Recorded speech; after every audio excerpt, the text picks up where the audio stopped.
All right, we have some breaking inputs coming in. After the swearing-in ceremony of the Vice President, a meeting of the Rajya Sabha floor leaders was held. In the meeting, the opposition MPs said in one voice that the opposition party should be given as much opportunity to present their views in the House as the ruling party gets. The new Vice President, C.P. Radhakrishnan, said that everyone will be given equal opportunity. Let's go across to Tejashree. She's joining us in the broadcast with more details. So on one hand, there is a lot of discussion and debate about Rahul Gandhi's absence from the swearing-in. On the other hand, we're given to understand, Tejashree, that the opposition MPs said that they should be given equal opportunity. And the response coming in from the new VP was that everyone will get equal opportunity.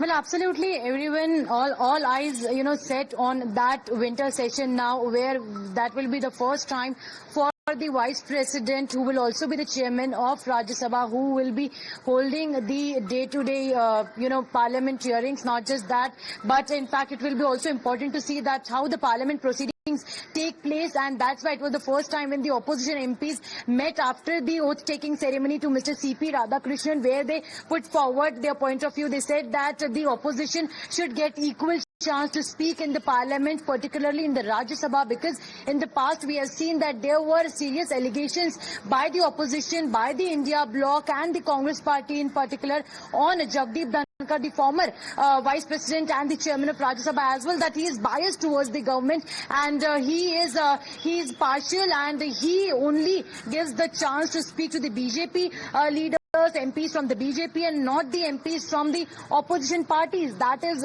what the that is what Jagdeep Dhankar had to face. But now, since C.P. Radhakrishnan will be on chair, we'll have to see that what happens next, because he's someone who belongs to the core ideology of the BJP. He's someone who is a very senior politician. He started his political career at a very early age. He has been MP from Coimbatore, has handled the several positions in the in the party as well. So that is why he's very much well versed with the party.